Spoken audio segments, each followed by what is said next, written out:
Welcome back to another episode of Spherecast. Sphere's a bi-weekly conversation with entrepreneurs, business, and tech leaders, offering practical advice on technology, innovation, and leadership.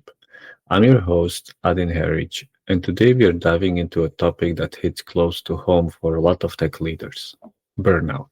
Our guest, Nicolas Cava, has been through it all, from founding multiple startups, scaling teams to hypergrowth, leading engineering at companies like Zendesk, and now coaching founders and CTOs on how to scale sustainable without burning out. Nicolas has a unique blend of experience. He's seen the beauty and the cost of building fast. And today, we'll unpack what it really takes to teach tech teams without losing yourself along the way. Nicolas, welcome to the Spherecast. Great to have you here. So, Nico, let's start from the beginning. For those who might not know you yet, could you give a quick snapshot of your journey so far and what led you to where you are today? Yeah. So to summarize, I'm originally from France, so I started my career there. But the thing is that I started my career during the financial crisis from 2008. So already I started the hard way, I will say. So I had to move to Paris. But I was from the south of France to land my first job, so it was not easy already. And earlier in my journey, I started to learn how to be creative, adapt, I think. And also at the same time, I was already an entrepreneur building startup on the side, but I had to provide for my family. So here I was. And then I decided to move to Canada. So I immigrated here. And I discovered snow, winter. It was fun. And I kept like going on my tech journey. So I started as a developer, but I went quickly as a tech leader and then a people manager. And so I kind of became very passionate about helping people, personal development. Eventually understood that leadership come also from coaching, serving others. And all of this led me to really dig into the world of self-awareness, understanding who you are, who we are, our identity, what we want to do, our needs, etc. And I think that's also led me to all the experience I had through the difficulties, challenges, and burnout I had also through my life, and what I became today, and who I want to serve, and how also. Yeah. Well, that's a good bridge to the talk that we're gonna have today, I think, for our audience, right? So I know some people who have one burnout, but I don't know too many who have two.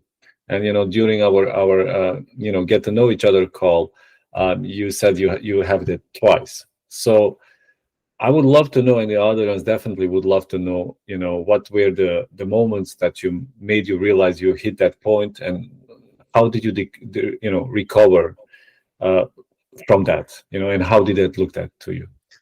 Yeah, it's a good question. So during the first burnout, I never experienced that. So I did not really understood the feelings in my body, the emotion going through my head, what happened around me, that actually could have like helped me like understand, identifying that I was burning out.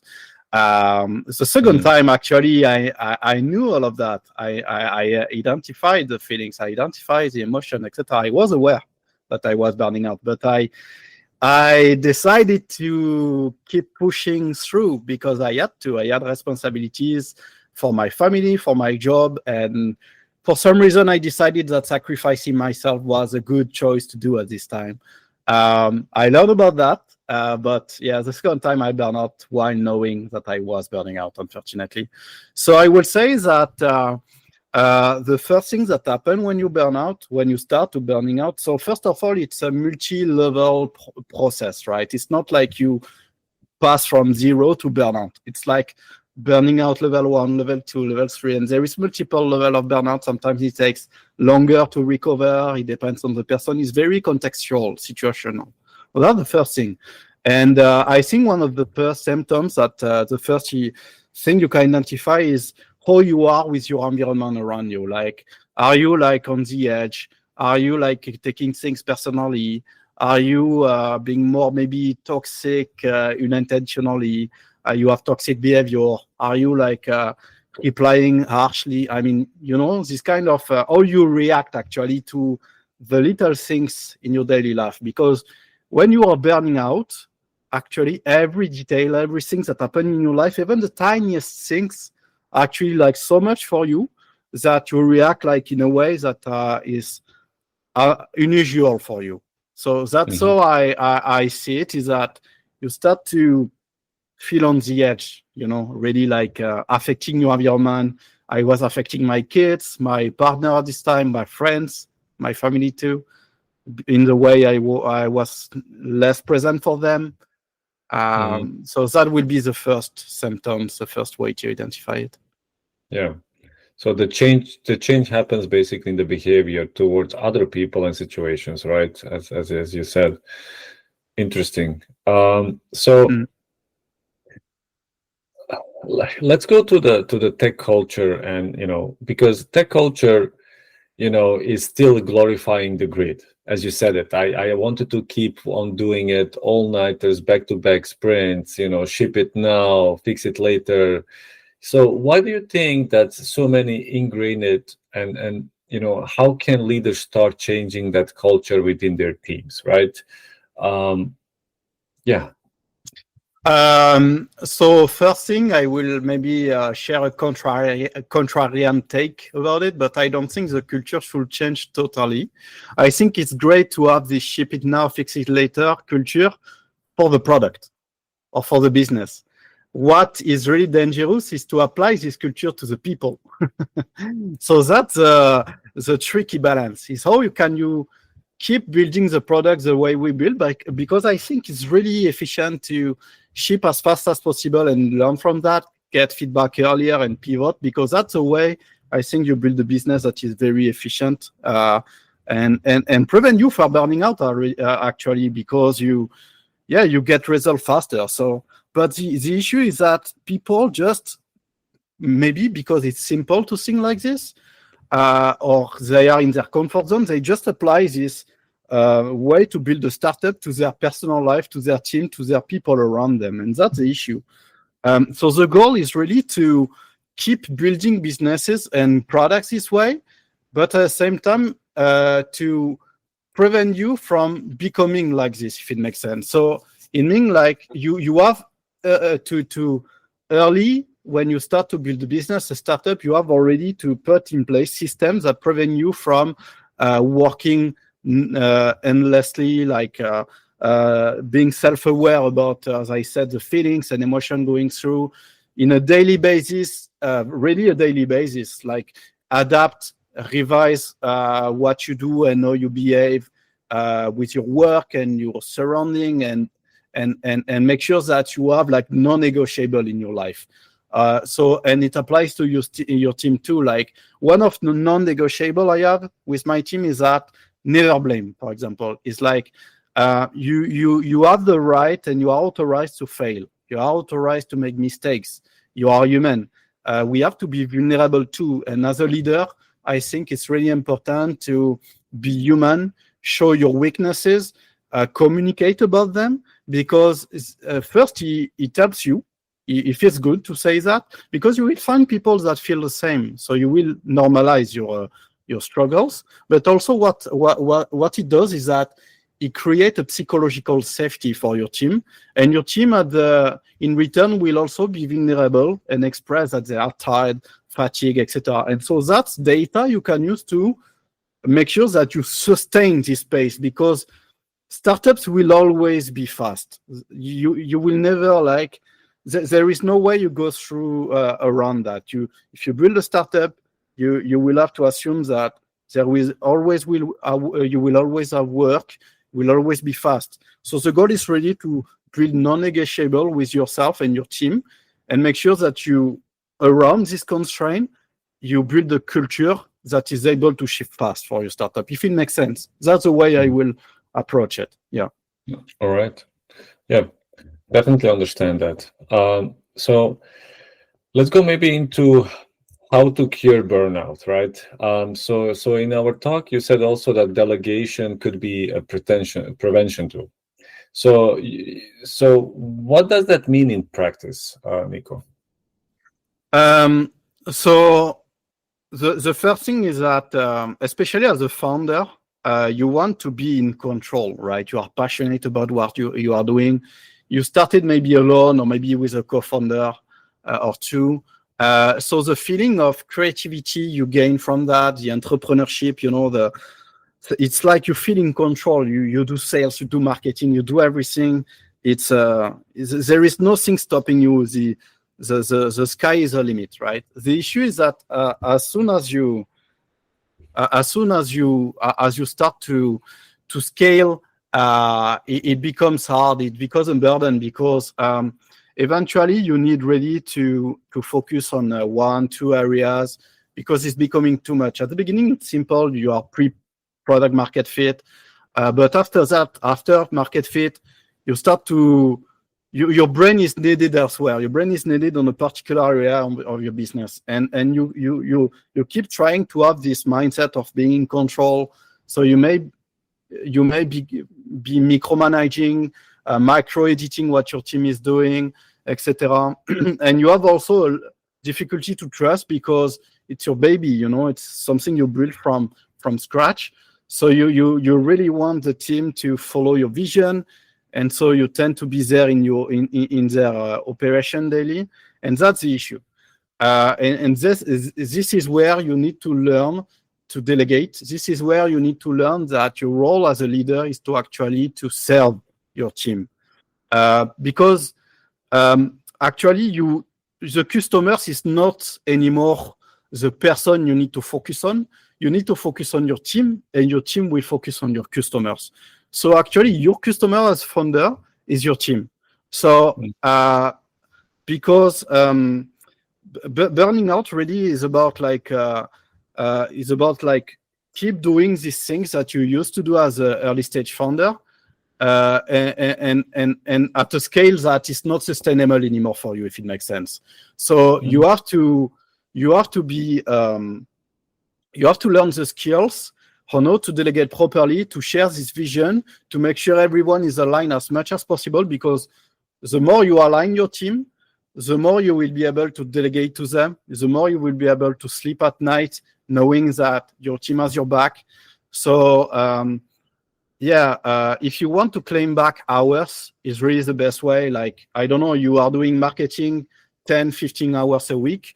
Your brain is better at doing business development or sales. Well, you need to delegate. That's the best way and the fastest way to claim back these 15 hours a week, for example. Yeah. Interesting put there. And I can definitely say it is definitely true. Also, when I look back, I worked at a couple of startups, and delegation. I saw that, especially the founders, as you said it, have really hard time letting go of their so-called baby, if I may put it. Yeah. So which I understand, but I think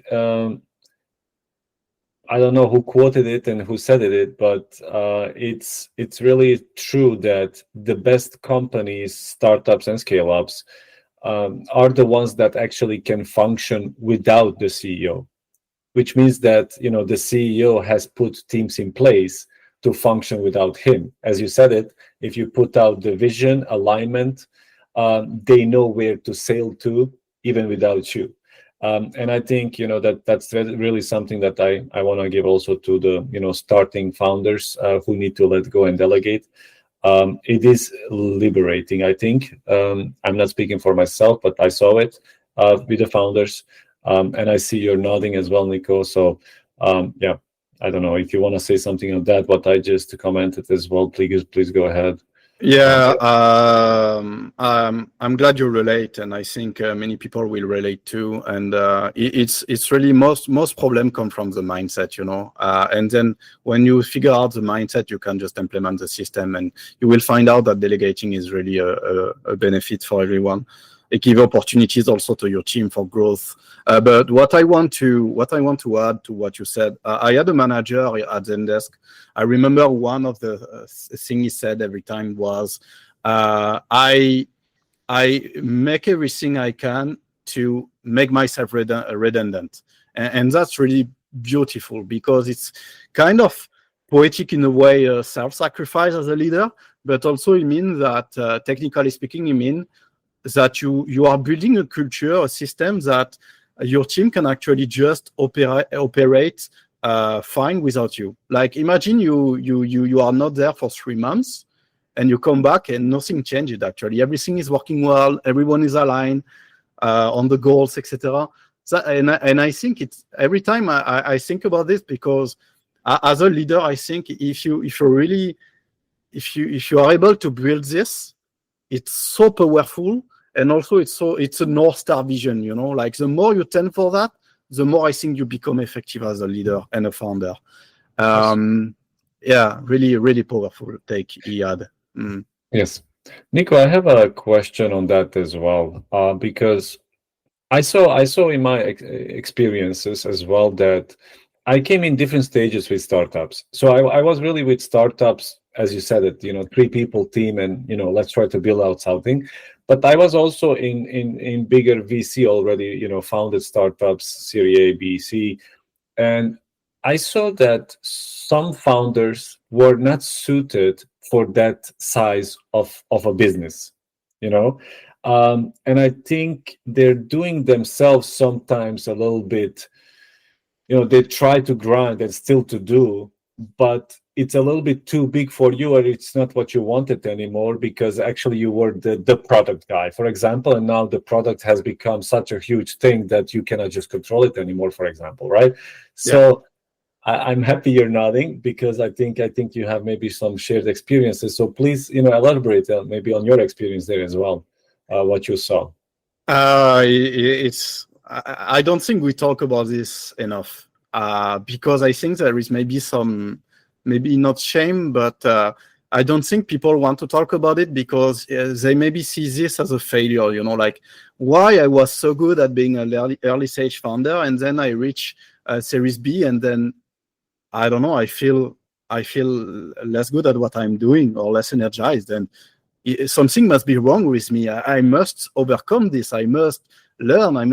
And I think there is some kind of like hurting yourself in the process, and so you don't want to talk about it, because you want to overcome this in a way. But I can tell from my personal experience, but also from CEOs I saw in my career, that actually, as you said, I think it's totally fine and totally legitimate to be a great leader for a particular stage of a business, and not being so great after that, or before that, because it's not because you lack skills. Well, you have different skills. You don't need more skills as you grow in through the stages. You need different skills. So maybe your skills are just better at early stage, and not as better later during a late growth phase, and that's totally fine. But also your identity, personality, your energy. There is this concept, Japanese concept called ikigai, where you have to find your what combine your energy, where you pull your energy from, your skills, what the world needs, and so I think when you understand that, you personally, for example, I understood, like, after my last job, that I was not energized by late growth scale-ups anymore. I'm really energized by early stage, because I'm versatile. I'm curious about a lot of things. I like when it's very fast. When you experiment a lot, you take risk, and this you find it a lot in early stage. And so I started to assume that, and actually it became part of my identity. But also you will see a lot of tech companies where you will see, like, the CEO replaced by the board, because they kind of reach a new stage, and they decided they want a different profile. And in the past I was like, yeah, that's really terrible for the CEO that was in place. I was happy to work with him, so why? And actually, I think it makes sense. And as a CEO, maybe you have to understand that maybe one day you will have to find someone to replace you, and that's totally normal. And you should not be like ashamed of that. You should not find this as a weakness, in my opinion. No, definitely not. Definitely not. Okay, well said. Well said, I would say, Nico. So to go into maybe the next topic I would love to discuss with you is, you went through multiple companies, multiple sizes, as you said. I've learned now also that you don't want to be in the later stage of the product or a company, which I also can relate to, honestly. So on scaling without breaking, basically. So you've managed teams that went through 500% growth. So, but what specific systems, rituals, rules, processes did you have as leadership that helped your team perform under pressure while keeping burnout, at bay, right? So did you learn that only before, or did you learn that after your own burnout? And what did you learn from it, and what advice can you give to our audience? I think I really learn on the field, in the sense that I go and I learn. That's how I operate. I go through bursts of doing something, and then I learn after that. I adapt quickly, and that's how I see that. It's not like I do something for months and then I learn after that, if it makes sense. So it's really hard to pinpoint exactly when something pivoted in my mind that changed the way I led my teams, for example, through hyperscalers I experimented. But one thing that was really a pattern across all the teams I led and all the companies, and actually it's very rare, unfortunately, for various reasons, is again building psychological safety, being a servant leader, because, and I experimented that through my second burnout, especially this year when I was in recovery. I had a very difficult year, and I saw that I was really fast at recovering from that compared at my previous challenges. Why? Because it's all about the mindset. Actually, it's all about being safe to just express what you are going through, and finding support around you, and things that you can go forward and normalize what you are going through. And all of this come from psychological safety, having a leader that actually has your back, is also going through the same thing, and so you don't end up like hiding all of this, so you don't end up hurting yourself. And what I learned is that by building this psychological safety, this culture, it's not that people are like, yes, maybe there is some resilience aspect, but for me, resilience is about how fast you recover from it, So what I saw is that my team were very quickly at recover from like step backs. And that's really what differentiates. It's really culture, leadership, and this psychological aspect, safety aspect, and how fast your team is recovering from hyperscale like this. It's like, okay, we have to go fast, we have to break things, we have to scale fast, fine, but we are here together to learn from that quickly. There is no shame, there is no blame. So we learn fast. The feedback loops are really fast too. So you learn very fast. There is no tension, conflict, because everyone is like going through the same things and everyone is open about it. I don't know if it makes sense, but that's, I think, one of the most powerful tools as a leader when you go through a scale phase. Yeah, it's really the non-negotiable again, to be honest. Mm-hmm. And how do you make sure that, if I may call it, like if I would be in your team, how can I imagine that being like on in the team, lived, right? So let's say like I want to go and say like something has become a little bit over my head, right? What would you expect that person to do? And I'm talking, is the door always open to go to you? How do you make sure that that culture is lived like that? Because I understand what you mean. When you have like a culture of grinders, you don't want to be the first one that says like, hey, this is becoming a little bit too much for me, right? So how do you break that? And it has to come, I always say, like, culture comes from top to down. So how do leaders make sure there is always an open door, basically, that people can express what they're going through? I think it's really on the minor things every day. It's really a combination of many things. The way you behave, the way you talk, the fact that you remain consistent. Consistency is really key. If you are consistent, people will feel safe with you, will trust you fast, and also about having empathy and asking questions. Being a coach, actually, so what I do first, imagine I start tomorrow with a new team.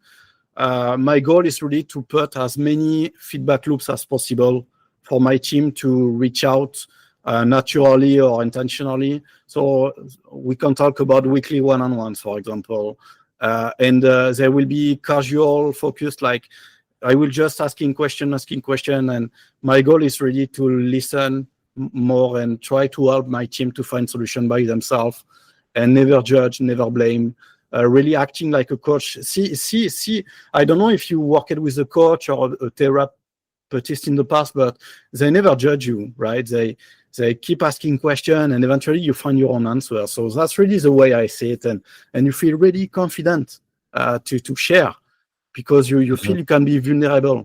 So it's really about being consistent with what you preach in a daily basis, being able to identify also the minor things that people do, and praise that too. Praise on Slack or whatever, like the minor thing every day, because even someone who is like failing a lot because they are going through a difficult moment in their life, there is always something to be proud of, to praise, and you just have to identify that. And if you do, they will focus on that and they will rebuild from that too. So it's really like emotional intelligence a lot. Being emotional intelligent, really important too. Yeah, I would say. Yeah. Okay. Well, thanks for that answer. Let's go to the next topic, Nico. The most hyped topic of 2025 for sure, AI, right? So you said in our call, AI anxiety is kind of the growing challenge under the leadership. So how do you think, how is AI and the uncertainty it brings, changing the emotional load on tech leaders and teams today?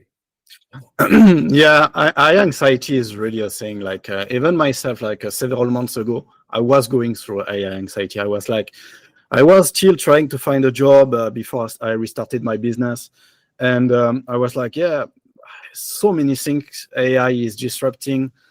I don't know what I need to do next to not be, worthless anymore in the market. I was where I can position myself. So I was like going through this. It was really hard. I was reading a lot of articles about companies laying off people because of AI. True or not, it just creates more anxiety. And that's something that is, I think, really important today, and also why many people are burning out, because they fear that it will be a danger for their future. And I understand that it's really hard. Everything is going very fast. So first, you have to acknowledge that. Second, what I think the pivot point in my mindset is that I understood that the economical factors around AI today are so strong that myself alone, I cannot do anything about it. So the only way what I can do is to adapt as much as possible. And maybe tomorrow AI will not exist. I still talk to people that say, yeah, what you are preaching will age like milk or whatever. Yeah, maybe. I don't really, it doesn't really matter to me. AI is just a tool. Tomorrow we will have another tool, right? But I really believe in stoicism, for example, and stoicism tell us like we should focus on what we can control and not on what we cannot control. And what I can control clearly is how fast AI is going. how many billions are being injected into AI. And so my best guess today is to try to adapt as much as possible. So yeah, I was like, okay, let's redefine what it means to be a leader, to be a startup founder today in a world where, imagine, AI is doing most of my work. Yeah. So I was like, I remember about a law called the Moravec law that says that machine and humans have different strengths and weaknesses. And it was like, yeah, that's really powerful actually, because what if I can just take what machines are bad at and focus only on that, right? And so you have to identify the human skills. So conceptualization, transferable skills, knowledge, the way you can conceptualize many things and creating a vision with it and creating like a concept, and let the machine just execute this vision for you. That's it. Like you use AI to parallelize yourself. Like what I am doing today, for example, is that what I am doing something like creative, like creating content for my LinkedIn audience. I have 3, 4 maybe background AI agent working for me. I have no shame doing that, because in the end of the day, I win so much time. And at the end, I will review what they are doing, right? I'm not just asking Cursor, for example, to write a new feature and publish it to production. No. First, I'm involved in the prompt engineering and context engineering to help Cursor, for example, execute as best as possible. But at the end also, Cursor will just create a branch or propose a change, and I will review it. So humans are still in the loop. We are not being replaced. We are being multiplied. We are still in the loop, obviously. We cannot just expect AI to push something in production like without hallucination. But it just saves you so much time. And I think we just have to learn how to adapt to it. Yeah, definitely. All right. Share quite a lot what you said there. So as every new technology that comes out every few years, right? In the beginning, in the first 2 years, it gets really, really overhyped, in my opinion, as well. Yeah.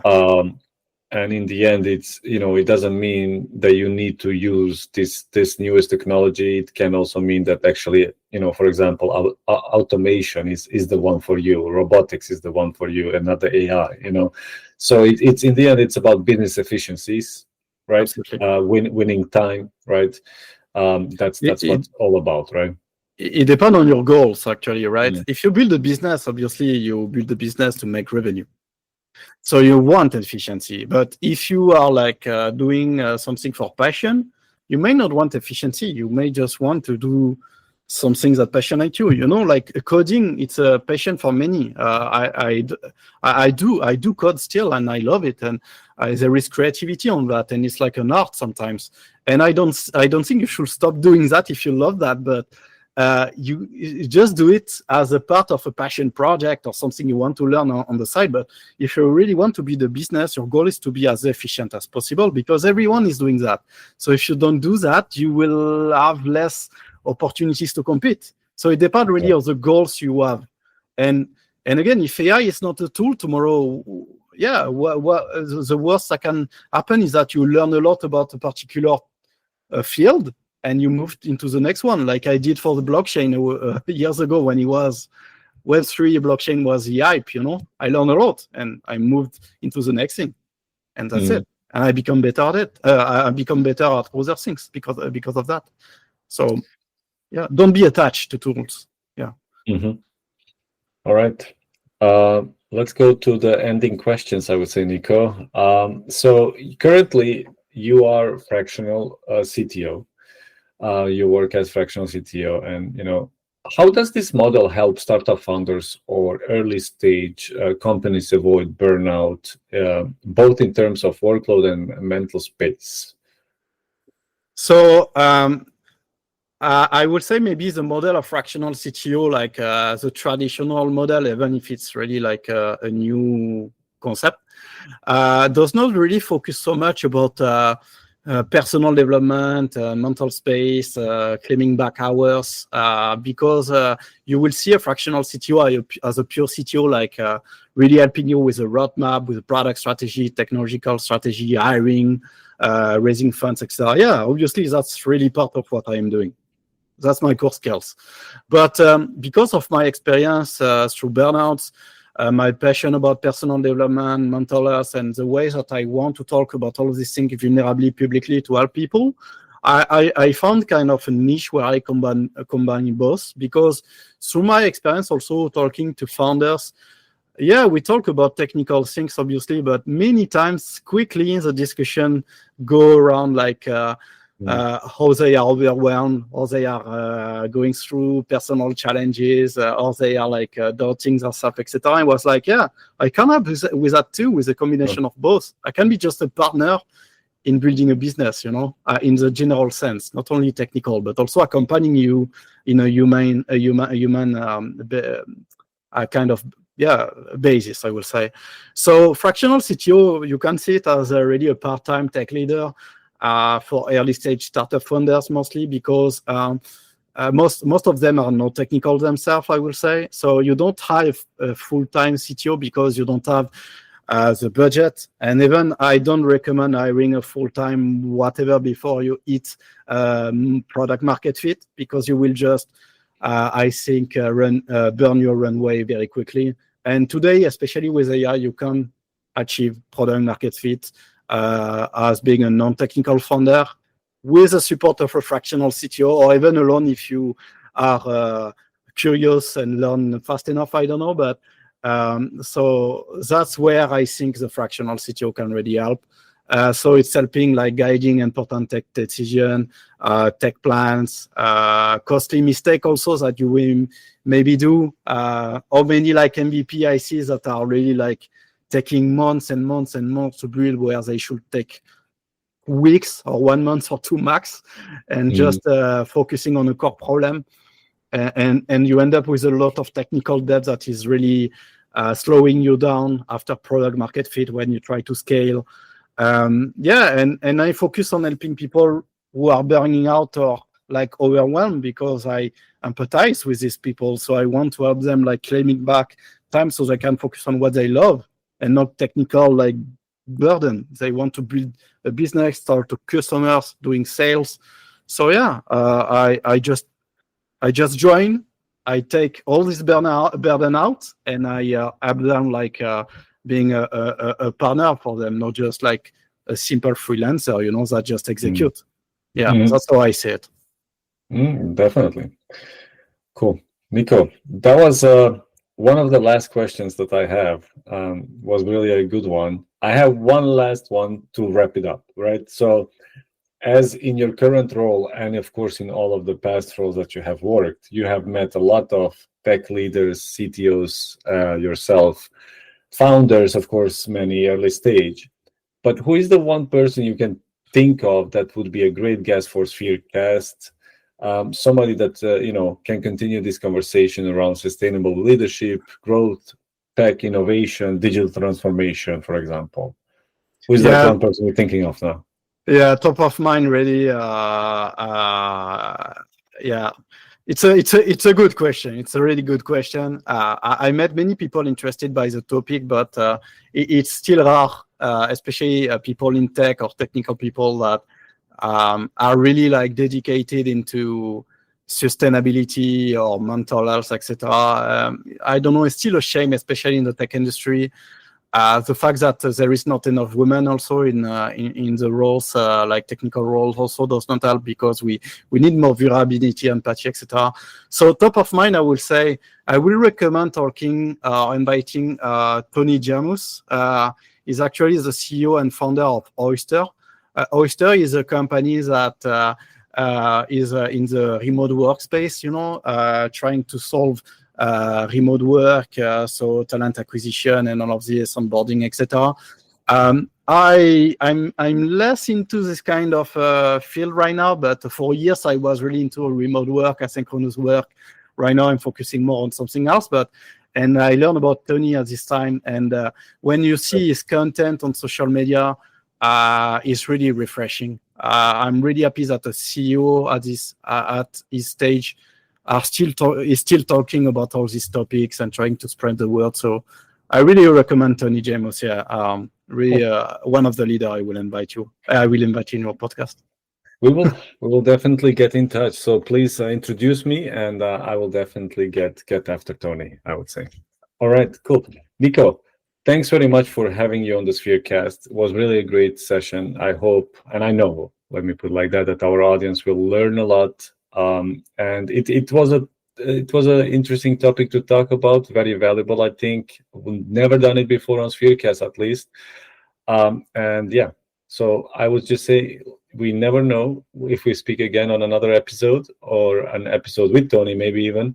So let's keep the the flow going and communication going between us. Nico, I want to thank you just from Sphere and Spherecast one more time, and have a good evening.